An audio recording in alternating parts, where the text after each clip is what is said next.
நண்பர்கள் அனைவருக்கும் வணக்கம்.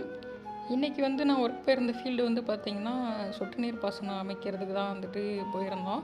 அங்கே பார்த்திங்க அப்படின்னா ஒரு 4 கேட் வால்வு, அதுக்கடுத்து 30 2 இன்ச்சு பைப்பு, ஒரு 12 500 மீட்டர் ரோல் தான் வேலை செய்ய போயிருந்தோம்.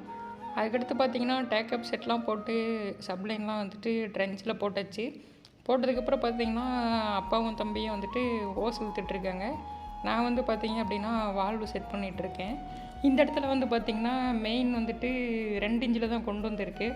அதாவது ஒரு லென்த் பைப் 2 இன்ச் தான் போட்டிருக்கோம். அந்தாண்ட ஃபுல்லுமே 2.5 தான். இந்த இடத்துல பார்த்திங்கன்னா கேட் வால்வு 2 கேட் வால்வுக்கும் இடைப்பட்ட கேப் பார்த்திங்கன்னா ஒரு 9 இன்ச்சு வச்சுருக்கேன். நம்ம கேட் வால்வு இந்த மாதிரி வைக்கிறோம் அப்படிங்கிறப்ப பார்த்திங்கன்னா கிரவுண்ட் லெவல்லேருந்து ஒரு அடி ஹைட்லேயாச்சும் அந்த கேட் வால்வு இருக்கணும்.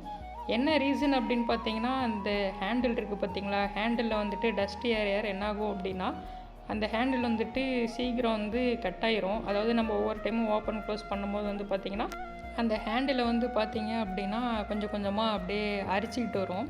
அது ஒரு குறிப்பிட்ட நாளில் பார்த்திங்கன்னா அந்த ஹேண்டில் தனியாக கட் ஆகி வந்துடும். இந்த வால்வில் ஹேண்டில் தனியாக வந்துருச்சு அப்படின்னா நம்ம ஸ்பேனர் போட்டு தான் ஓப்பன் பண்ணுற மாதிரி இருக்கும். அது கொஞ்சம் ஹார்டாகவே இருக்கும். அதனால் நம்ம கேட் வால்வில் இந்த மாதிரி வெர்டிக்கலாக வைக்கிறப்போ பார்த்திங்கன்னா ஓப்பன் அண்ட் க்ளோஸ் பண்ணுறதுக்கு பார்த்திங்கன்னா ஸ்மூத்தாக இருக்கும். அதாவது வால்வோட ஹேண்டில் நம்ம கீழேருந்து மேலே தான் ஓப்பன் பண்ணுற பொசிஷனில் வைப்போம். ஏன் அப்படின்னா அப்போ தான் ஓப்பன் பண்ணும் போது ஹேண்டில் ஸ்மூத்தாக வரும் அப்படின்ற ரீசனுக்காக. நீங்களும் உங்கள் தோட்டத்தில் வால்வு வைக்கிறீங்க அப்படின்னா இந்த மாதிரி மெத்தடில் வால்வு வச்சிங்க அப்படின்னா அந்த ஹேண்டிலோட லைஃப்பும் நல்லாயிருக்கும். அதனால் மோஸ்ட்டாக வால்வு ஹரிசாண்டலாக வைக்காமல் வெர்டிக்கலாக வைங்க.